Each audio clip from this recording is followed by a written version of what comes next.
Hello, this is Barbara Tucker, and my voice is a little bit raspy as I'm getting over a cold, as seems to happen a great deal in this part of the world and in this time of the year. So bear with me as I occasionally might stop to clear my throat or cough.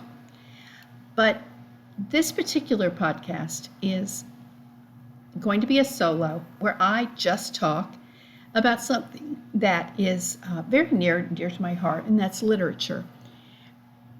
I am enjoying talking with other experts on literature, and I hope you've listened to those.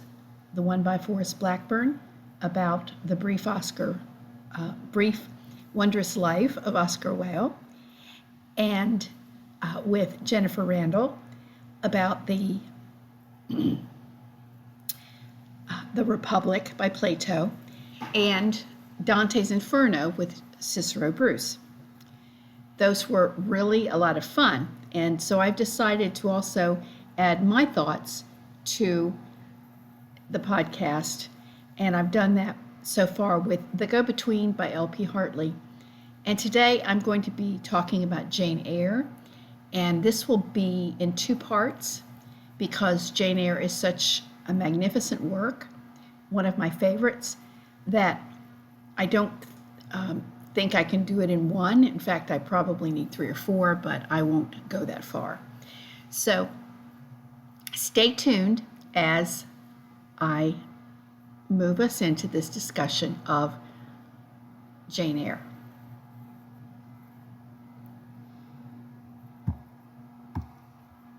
Several years ago, the daughter of a friend mentioned, she was a late teenager at the time, that she had been reading Pride and Prejudice, but that it was so hard to read.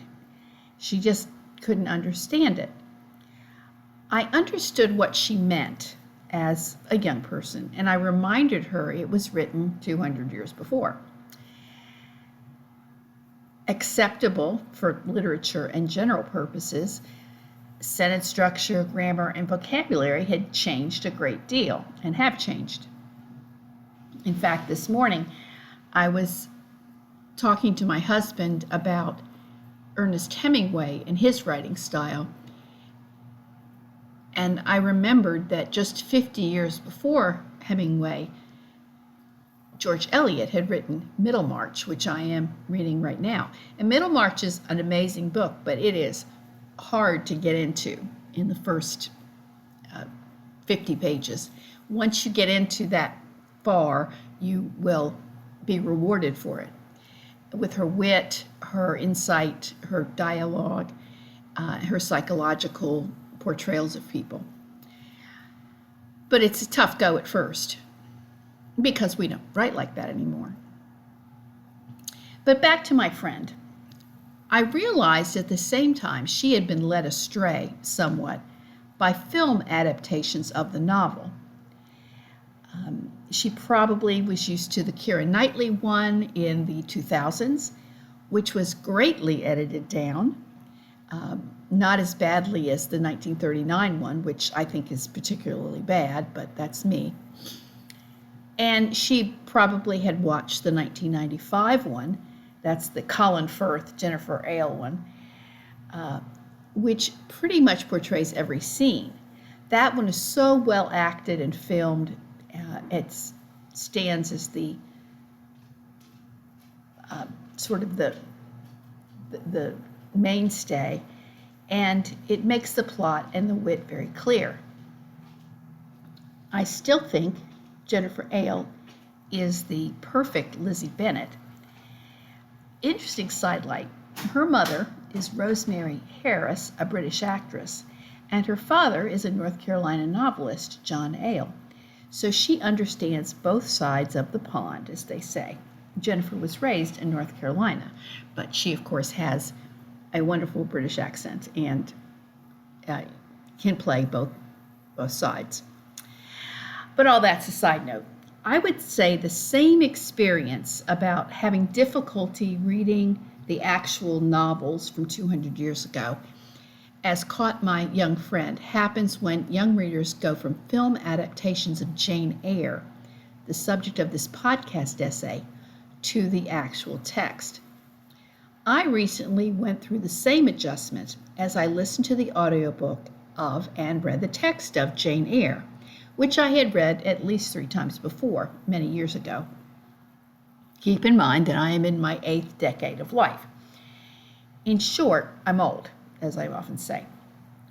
I have watched many adaptations of Jane Eyre, and none of them can include all the scenes and nuances of the text. However, I am shocked by how much they either change or collapse or omit key dialogic passages and totally omit some of the key scenes and portions related to the themes and arc of the novel. This is specifically referring to, but not exclusively, the parts about St. John's Rivers or St. John Rivers and his sisters, although there are other parts as well.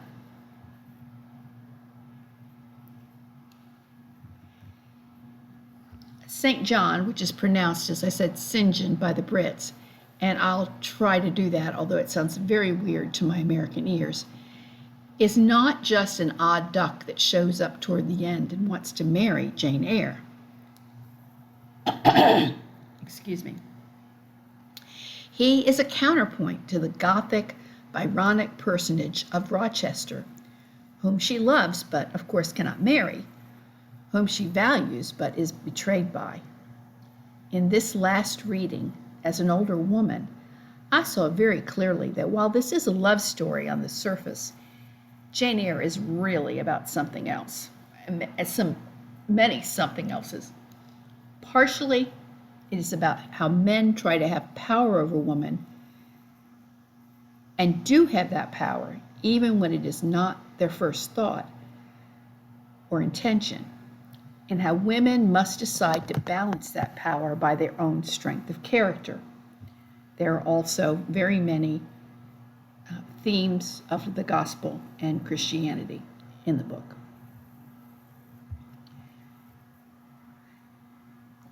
The book is far more Christian throughout than any of the films give it credit for. That might be why the St. John Rivers part is often downplayed, because there's so much scripture and theology discussed and meditated on by Jane herself in particular, that it would make secularists uncomfortable. Jane does not reject St. John because of his faith and mission. She shares it to a certain extent. She rejects him because of his personality and lack of love for her and people in general, and probably also because he's her cousin, although that was still seen as acceptable in England at the time, to marry your first cousin. In this latest reading, I became so much more aware of the literary aspects rather than just the plot points of the book, and how the novel stands apart from other novels by females in that century, particularly Jane Austen's, quote, mannered comedies, end quote, Wuthering Heights by Charlotte Bronte's sister Emily, which from my readings has no Christian spirituality whatsoever, and Middlemarch, which I am reading now. There would also be the books by other books by George Eliot and by Elizabeth Gaskell. Middlemarch is definitely the most difficult to read and probably is the better literary work because of its complexity and expansiveness. There's so many plots and subplots and characters and insights. I'll be doing a podcast on that one when I finish it, but it will probably be a 3-parter, and it will probably be months from now because it's slow reading for me and very long. Excuse me. Jane Eyre is linear in time, completely chronological, only one point of view, and the main plot really covers only a couple of years if you exclude the early childhood parts. In contrast to Jane Austen, there's no irony in Jane Eyre, unless I am too obtuse to see it. That is not to say there is no fictional deception. There's plenty. I just mean that Jane does not engage in witty dialogue. She is plain in manner, looks, and speech. She says what she means, does not try to be clever, and only teases a bit right before her disastrous wedding ceremony with Rochester. Jane's direct, although highly literate speech gets her in trouble frequently with Mr. Brocklehurst, the bullyish director of the school, her vicious Aunt Reed, her cousins, and with Rochester, and later with St. John to some extent. Jane the character and her straightforwardness is one matter, however. Charlotte Bronte the writer is another. In contrast to her sister's work, Wuthering Heights, the Gothic elements, in this case the spookiness and secrets, the Byronic type of hero, the massive, mysterious house, are there in Jane Eyre, but not as overwhelming, and they do not win in the end, so to speak. The spooky element, that is Bertha Mason, the powerful antisocial rich man Rochester, and the foreboding mansion or estate, are transformed in the end to, well, a corpse, to a blind man with one useful hand and a pile of ruins. The people and their souls remained to be redeemed spiritually. Everything else has burned. This is definitely biblical in its imagery. No one in Wuthering Heights is worried about their soul salvation, except maybe Joseph, the scripture-quoting servant. And when I speak of Bertha Mason, I'll be talking about how unfair I think the book is to her. In regard to Middlemarch, as I'm comparing these books, which I'm not in a position to review yet, I would say that we start with a very rich but idealistic young woman who desires to marry a much older cleric and scholar. Some similarity with Jane, but Jane is as poor as the literal church mouse and needs a job. She is not drawn to Rochester because of his great intellect, which somewhat deceives her in the end. But she does find herself empowered to him. So the power imbalance, despite her money at the end, comes into play by her own choice. Middlemarch also has a very intertwined plot, and I would say is written in a prose style I do not prefer to Charlotte Bronte's. In both cases, they do some of that Victorian overwrougtness of language, such as, quote, unclose the door, end quote, instead of open it, which I'm still trying to figure that one out.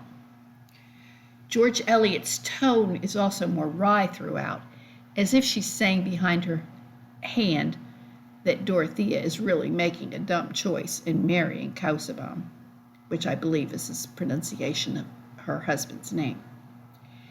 Eliot also uses a point of view stance that we might call head hopping today if it weren't acceptable back then. It's omniscient third person narrator. So back to Jane Eyre. The title page says, Jane Eyre, an autobiography edited by Currer Bell. So the first thing we see in the book, after the cover, is a lie. If fiction is the lie that tells the truth, this is really getting at it through the back door. First, I don't buy that saying and have written about it elsewhere. Fiction is not a lie in the first place because the receivers walk into the act of fiction, that is reading, knowing it's not true, so there's no deception intended. Second, not all fiction tells the truth. Perhaps good fiction does. I hope mine does, but it's up to the reader again to discern that truth and process it. There is a sense, I suppose, in which the saying that fiction is a lie that tells the truth is correct, but it's one of those statements like the proverbial one from William Faulkner, to kill your darlings when you're writing. It's one of those statements that needs some pedantic definitions and exclusions and caveats that make me want to just throw it away. I would say that fiction is an act of the imagination that tells a certain kind of truth. Yeah, that's a bit pedantic, but as a fiction writer, I use my imagination, not my deceptive bent. So anyway, back to the title page of Jane Eyre. First, it's not an autobiography, although it has autobiographical elements from Charlotte's life. I think maybe more than we want to admit if we like Charlotte's work.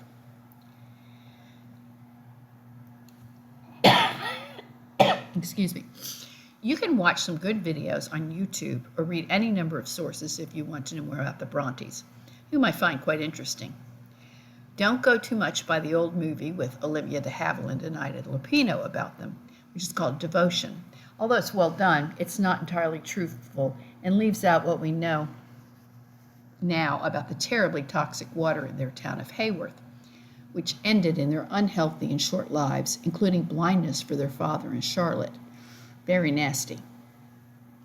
That movie is a lot about the jealousy between Emily and Charlotte, their lives in Belgium, and their brother Branwell, who was a frustrating, starving artist and addict, and quite a bit of trouble for all of them. The title Devotion seems to be about their codependent relationship with Branwell. Emily was as wild as Catherine Earnshaw, and a wonderful poet who did not want her poems published. I was quite surprised when I read some of them, because they're far more like Emily Dickinson and even more modern poems than they're like any other early Victorian or Romantic poets. Sister Anne was a well-known writer too, although she has not gained Charlotte's and Emily's fame. And all of the sisters wrote more than one book, but they're primarily known for just one. However, as is known, women writers did not get the kind of acceptance they should have in the 1840s, so they chose to write under the names Currer Bell, that's for Charlotte, Ellis Bell, that's for Emily, and Acton Bell, that's for Anne. Notice the similarity of the initials. Note also that the title page of Jane Eyre says edited by Currer Bell, not written by, since it couldn't be an autobiography of a woman if the author is male. As to the autobiographical elements, Emily and Charlotte went to Belgium to learn French and teach in a school. Charlotte fell in love with the headmaster, Constantine Heger, whose wife really ran the school. Therefore, we have the plot of a governess falling in love with a powerful but truly unavailable man because of an existing wife. The wife in question was considered quite a difficult person, so Charlotte was able to get back at her by portraying her as mad and vicious in her imaginative work.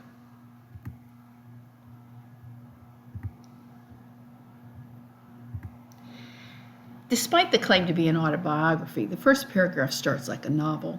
First person is used as an autobiography would expect to, but there is often a lack of facts, such as real place names and dates, so the pretense of an autobiography falls away very quickly. There was no possibility of taking a walk that day. That's the first line. Let me continue with this first section of the book. There was no possibility of taking a walk that day. We had been wandering, indeed, in the leafless shrubbery an hour in the morning, but since dinner, Mrs. Reed, when there was no company, dined early.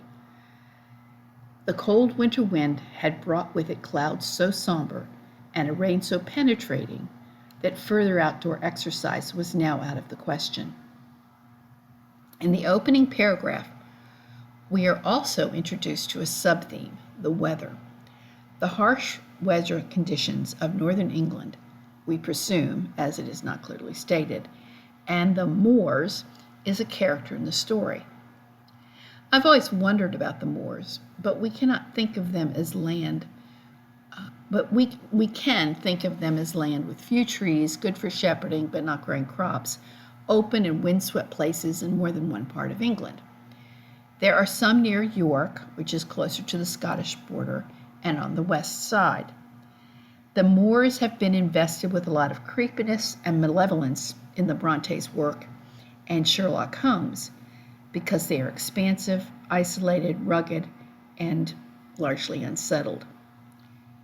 Jane Eyre talks a lot about the cold, the wind, and the rain. In that first paragraph, we encounter Mrs. Reed's name, not Aunt Reed or something else, who must have money because she calls the shots and the world of the house revolves around her.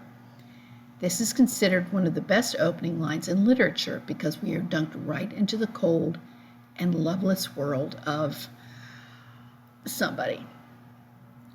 I'm going to work through the plot because although many people think they know it, they actually know the movies and the BBC versions.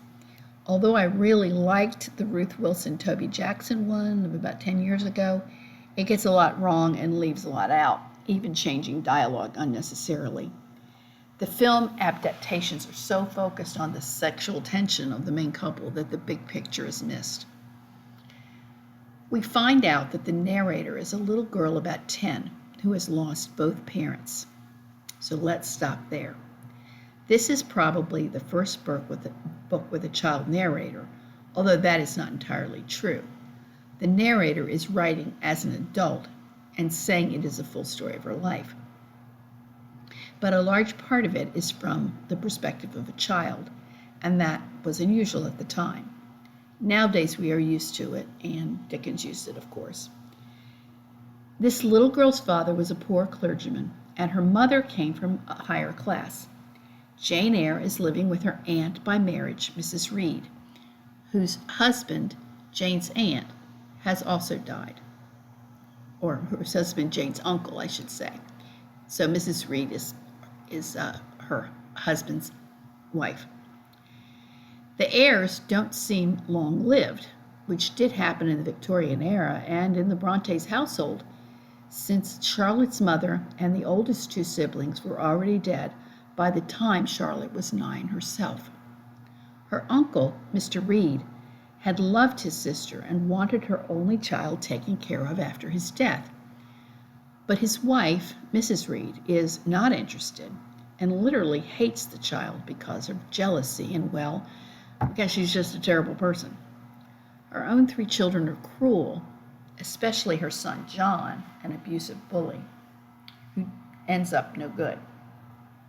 So here's an excerpt from the first chapter. Quote, all John Reed's violent tyrannies, all his sister's proud indifference, all his mother's aversion, all the servants' partiality, turned up in my disturbed mind like a dark deposit in a turbid well. Why was I always suffering, always browbeaten, always accused, forever condemned? Why could I never please? Why was it useless to try to win anyone's favor? Eliza, who was headstrong and selfish, was respected. Georgiana, who had a spoiled temper, a very acrid spite, a captious and insolent carriage, was universally indulged. Her beauty, her pink cheeks and golden curls, seemed to give delight to all who looked at her, and to purchase indemnity for every fault. John no one thwarted, much less punished, though he twisted the necks of the pigeons, killed the little pea-chicks, set the dogs at the sheep, stripped the hothouse vines of their fruit, and broke the buds off the choicest plants in the conservatory. He called his mother old girl, too, sometimes reviled her for her dark skin, similar to his own, bluntly disregarded her wishes, not infrequently tore and spoiled her silk attire, and he was still her own darling. I dared commit no fault. I strove to fulfill every duty, and I was termed naughty and tiresome, sullen and sneaking, from morning to noon and from noon to night. End quote. Now, what we see here in very Victorian but very intense and vivid language is that John Reed is a psychopath, at the very least, and that this little girl is abused and should have social services helping her, but no such thing. So her early life is very, very bad. And it's so bad that one wonders how she could possibly move on in her life. Jane depends on the servants for any emotional nourishment, although they could use some improvement in that area. At one point, she is put in the Red Room for punishment and traumatized. It is where her uncle died. Mrs. Reed wants to get rid of her and eventually gets to send her to a charity school run by Mr. Brocklehurst, also an abusive bully, but who is able to do it under the guise of religion. What is interesting is that 10-year-old Jane says what she thinks. She has learned that good or bad, she is treated the same by the Reeds, and she is being sent away, no matter what she says. So she tells Mrs. Reed she will tell everyone how cruel they are. Jane is swept up and taken to school one night without much preparation. Jane and the other girls are treated horribly, and this is often in the movies very well depicted. And there is an epidemic that leads to the death of Jane's only friend, Helen Burns, as well as others. Excuse me. After that, the school comes under scrutiny and conditions get better. So Jane is able to get a decent education there and make friends, despite great loneliness and no family connections. She's considered fit to be a teacher or a governess, pretty much the only job other than shopkeeping for a woman of a higher but poorer class, better than service or mill work. Helen Burns, her friend who dies, is a quiet, long-suffering child of deep Christian belief who patiently teaches Jane that she must undergo trials to perfect her character. Her death, I think, transforms Jane from the passionate, I'll tell you what I think, to a model of a decorum, quiet, studious, but with all her passions suppressed. Jane can play the part well, but there is a war going on inside. Jane is always described as small, my conclusion being that she is malnourished and her growth stunted. Toward the end of the book, when she is contemplating going to India as a missionary, her cousins predict she will die in 6 months. But Jane has an iron will. The cruelty of her years with the Reeds and in the school do not destroy her will or spirit, although, as Rochester says later, those years caused her to suppress herself, to act more humbly than she felt, to speak in a low voice. The ramrod strong will is tied to a strong moral compass. Jane is willing to suffer for her principles, even a bit excessively at times. Suffering isn't a big deal for her. She's used to it. This tension between suffering and pleasure, or even suffering and not suffering, is another theme of the book. Okay. Here is an excerpt from her time in the school where she meets Helen Burns. Quote, "Now, thought I can perhaps get her to talk." I sat down by her on the floor. "What is your name besides Burns?" "Helen." "Do you come a long way from here?" "I come from a place farther north, quite on the borders of Scotland." "Will you ever go back?" "I hope so, but no one can be sure of the future." "You must wish to leave Lowood." And I have to interject here, Lowood, you couldn't come up with a better name for the school. Helen says, "No, why should I? I was sent to Lowood to get an education, and it would be of no use going away until I have obtained that object." "But that teacher, Mrs. Scatcherd, is so cruel to you." "Cruel? Not at all. She is severe. She dislikes my faults. If I were in your place, I should dislike her. I should resist her. If she struck me with that rod, I would get it from her hand, and I should break it under her nose." "Probably you would do nothing of the sort. If you did, Mr. Brocklehurst would expel you from the school. That would be a great grief to your relations. It is far better to endure patiently a smart which nobody feels but yourself, than to commit a hasty action whose evil consequences will extend to all connected with you. And besides, the Bible bids us return good for evil. But then it seems disgraceful to be flogged and to be sent to stand in the middle of a room full of people. And you are such a great girl. I am far younger than you, and I could not bear it. Yet it would be your duty to bear it if you could not avoid it.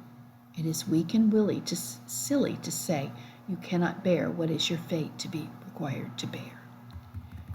I heard her with wonder. I could not comprehend this doctrine of endurance, and still less could I understand or sympathize with the forbearance she expressed for her chastiser. Still, I felt that Helen Burns considered things by a light invisible to my eyes.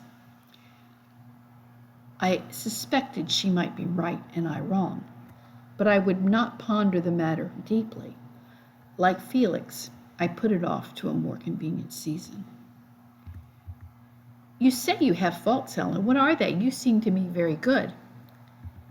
Then learn from me not to judge by appearances. I am, as Miss Scatcherd said, slatternly. I seldom put and never keep things in order.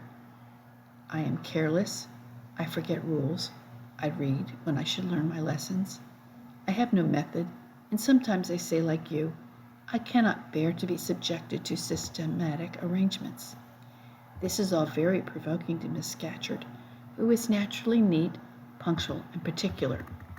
And cross and cruel, I added, but Helen Burns would not admit my addition. She kept silence. Is Miss Temple as severe to you as Miss Scatcherd? At the utterance of Miss Temple's name, a soft smile flitted over her grave face.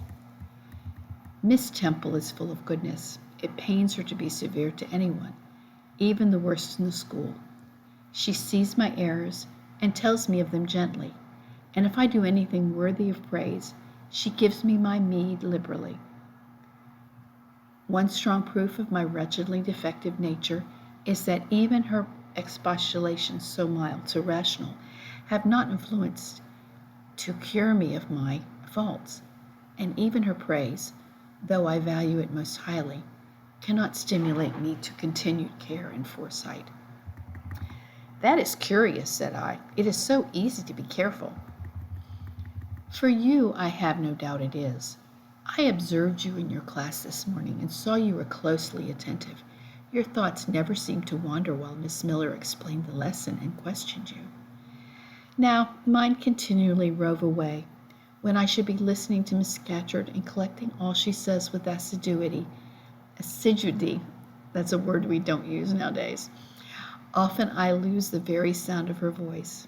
I fall into a sort of dream.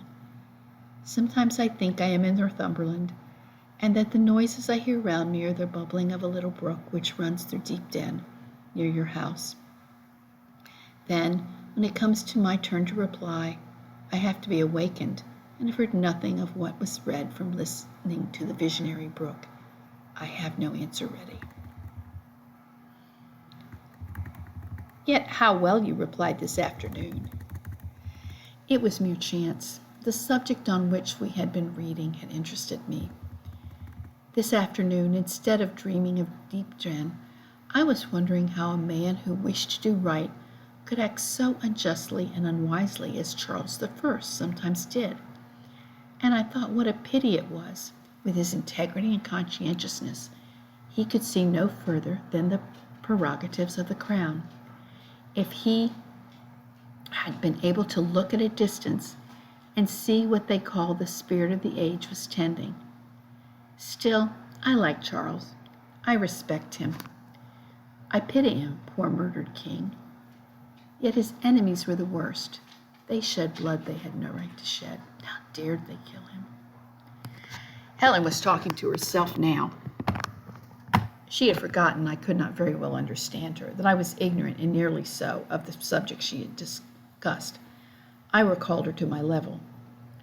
And when Miss Temple teaches you, do your thoughts wander then? No, certainly not, because Miss Temple has generally something to say which is newer than my own reflections. Her language is singularly agreeable to me, and the information she communicates is often what I wish to gain. Well then, with Miss Temple you are good. Yes, in a passive way. I make no effort. I follow as inclination guides me. There is no merit in such goodness. A great deal. You are good to those who are good to you. It is all I ever desire to be. If people were always kind and obedient to those who are cruel and unjust, the wicked people would have it all their own way. They would never feel afraid, and so they would never alter, but would grow worse and worse. When we are struck at without reason, we should strike back again very hard. I am sure we should. So hard as to teach the person who struck us to never do it again. You will change your mind, I hope, when you grow older. As yet you are but a little untaught girl. But I feel this, Helen. I must dislike those who, whatever I do to please them, persist in disliking me. I must resist those who punish me unjustly. It is as natural as that I should love them who show me affection, or submit to punishment when I feel it deserved. Heathens and savages hold that doctrine, but Christians and civilized nations disown it. How? I don't understand. It is not violence that best overcomes hate, nor vengeance that most certainly heals injury. What then? Read the New Testament and observe what Christ says and how he acts. Make his words your rule and conduct your example. What does he say? Love your enemies, bless them that curse you, do good to them that hate you and despitefully use you. Then I should love Mrs. Reed, which I cannot do. I should bless her son, which is impossible. In her turn, Helen Burns asked me to explain. I proceeded forthwith to pour out, in my own way, the tale of my sufferings and resentments. Brilliant and bitter and truculent when excited, I spoke as I felt, without reserve or softening. And I read that section because it is never really included in movies, and it is so Christian. Now, Jane resists this Christian teaching because it seems illogical to her, and she accepts some of it later, but she still holds on to her passion. She still wants to see justice in the world, and she deserves justice. Interestingly, in doing a little research on Charlotte Bronte, I found out that she herself was tiny, maybe 5'1", and underweight and quiet. She was not known for being sociable or witty once she became a well-known author, after she revealed herself as the author of Jane Eyre, which was incredibly well-received when it came out. In her letters and diary type of writings, she is not so much witty but brutally honest, even about her husband, whom she married in the last year of her life at 38. I see this in Jane, but Jane Eyre almost never speaks ill of anyone, except, as we see when she's a child, of some of her teachers and of the Reeds, who deserve it. She keeps her negative or critical opinions to herself for most of the book in terms of dialogue, and reveals them in her first-person narrative only with humility and reference to herself that are also critical. As to her looks, she is not proud or too concerned about being plain and fair. The supposed rival from later in the book, Blanche Ingram, is almost always played by a statuesque blonde. Think an actress like Elle Macpherson.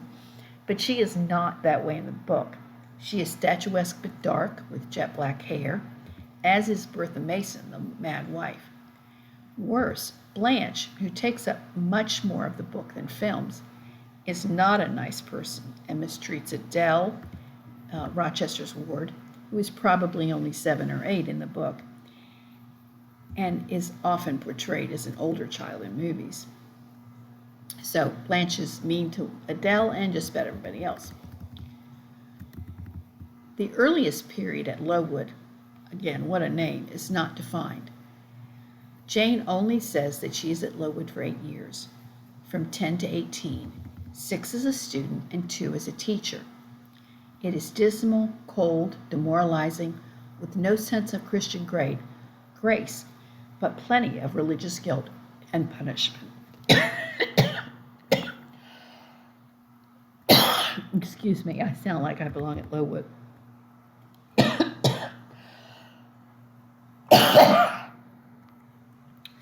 Later, Rochester remarks, "It is amazing she survived it. So it had an abysmal reputation. It is based on a bad boarding school that the Bronte girls attended, and where two of Charlotte's sisters died."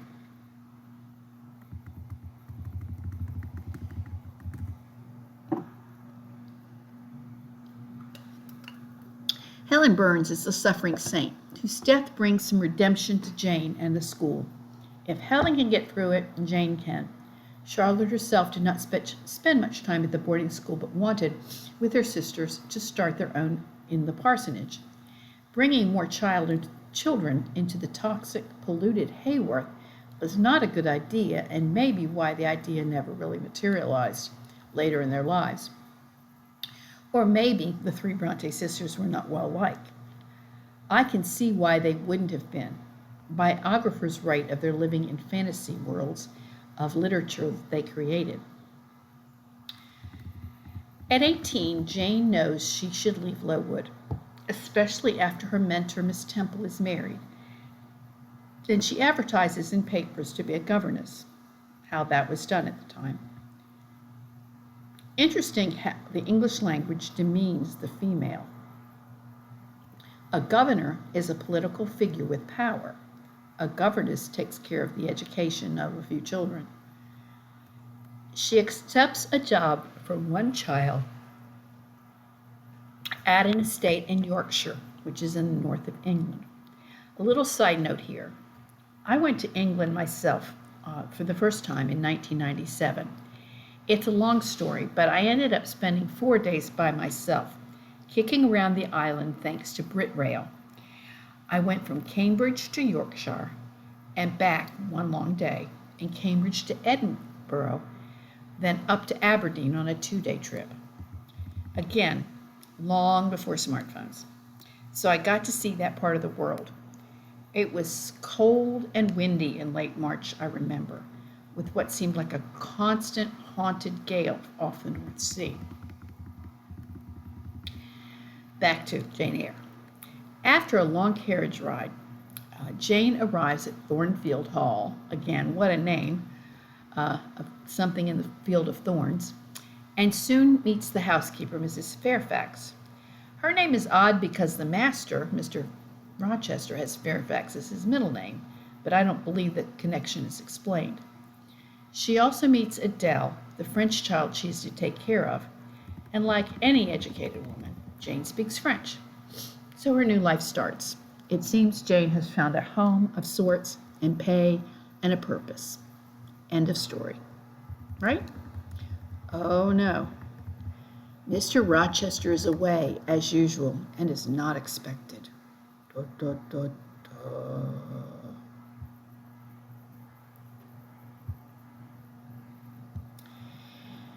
He can come and go as he pleases. He has something like 30,000 pounds and some amount that is considered very wealthy, and he has other homes even outside of the country. He wants for nothing and lives that way. Later we learn his father was avaricious and money-driven, and his older brother died, making Edward Rochester, this one, the heir. Secondly, Jane feels something strange is going on at the massive home, even though she loves the freedom she has. She loves her students, she loves access to the library, and the available land for walks and forays into nature or the next town.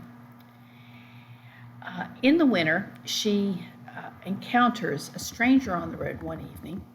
Keep in mind, evening in the winter in northern England is about 4 o'clock, and frightens his horse. He's rude to her, she helps him get on his horse, and he goes on.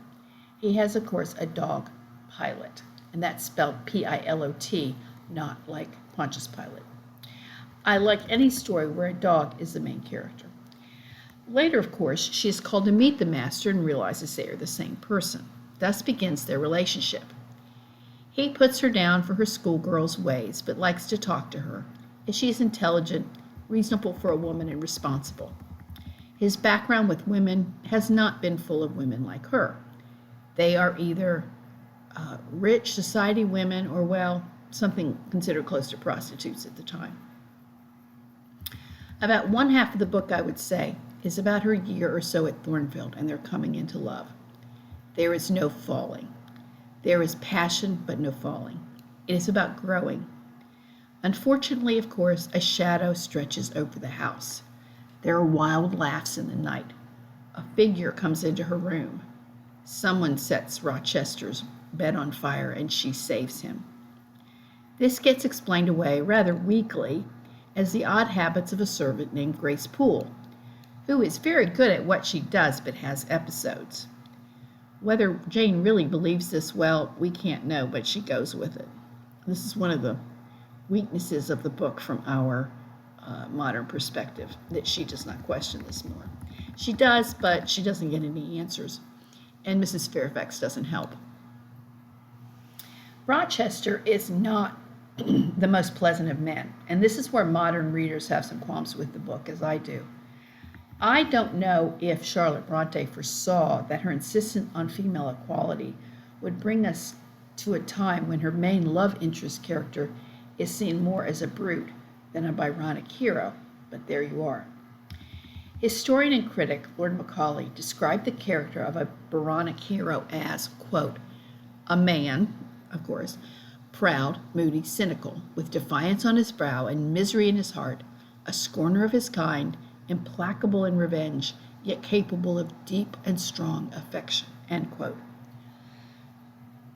This is a good way to start with Rochester. This is what we see at first, and for quite a bit. He messes with Jane, if you will, saying he is going to marry eventually, meaning her, but giving no indication that he is attracted to her that way. It would be out of the question anyway. Rich men weren't supposed to marry below their class, and the hope of marriage was love plus a good alliance. Either a title or money and more lands.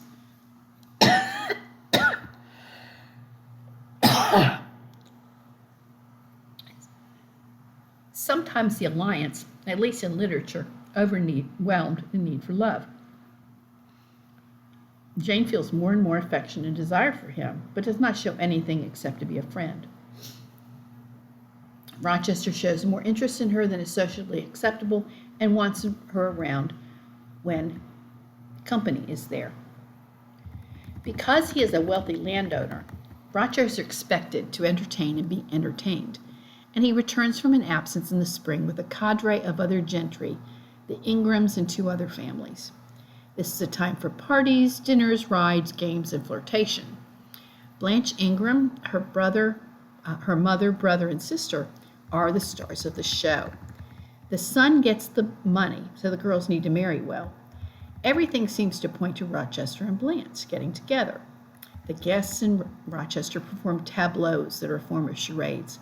They dress in wedding attire, and Blanche is the bride to Rochester's groom, and the other's guest bride. The second scene is Rachel providing water for Eleazar's camels in Genesis, the answer being well, which makes a final answer to the puzzle, Bridewell. Now that's odd, and I think it says a lot, because that's an historical prison in London. Why did Charlotte pick that, of all things, or have Rochester and friends pick a prison and have it connected to love or scenes of love? Because Marriage to Blanche would be a prison, I think, for both of them. Blanche reveals herself to be anti-governess, anti-lower classes, anti-Adele, and anti-being a decent person. Rochester plays the part in a chapter that is usually left out. Rochester sets up a deception by pretending to be a gypsy who comes to the house to tell fortunes. The servant is in on it and plays his part too, bringing the females in for their fortunes. Blanche comes out after this session in a major tiff, one might say, because clearly her fortune has not made her happy. 3 other young women have fun with it, and since Rochester knows them, he can make them believe in his fortunes. Finally, Jane is called in, although she is not a guest, and after messing with her some more, Rochester reveals that it's himself. She is amused partly, but also very much annoyed and wondering about Blanche. Jane has already assumed she will be leaving, Adele will be sent to school, and Rochester will marry Blanche.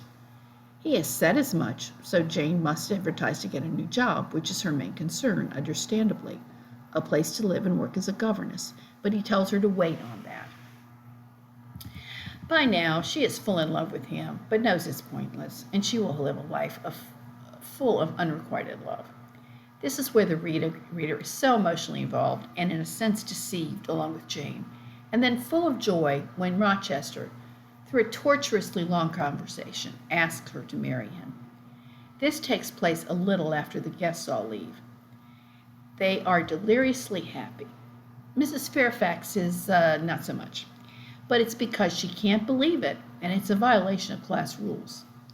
Plus, Jane is not a great beauty. Actually, Rochester is not considered great-looking either, and Jane implies he is not handsome when she first meets him. In fact, she doesn't imply it, she says it.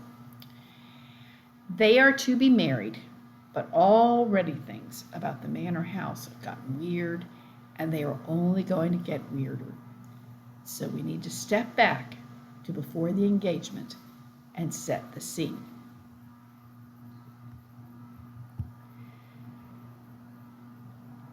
That's going to be the end of part 1 of this, which I may have to separate into 3 parts. There's so much goes on, and I want to read some lengthy portions.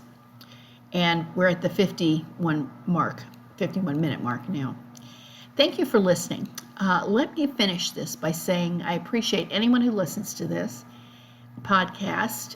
It's very near and dear to my heart, and I've spent a lot of time on it, especially since my retirement started in May of 25. I'm going to be doing some more solos because I can do those myself without having them edited, although you guys have to listen to the mistakes. And in this case, my somewhat cold-induced voice.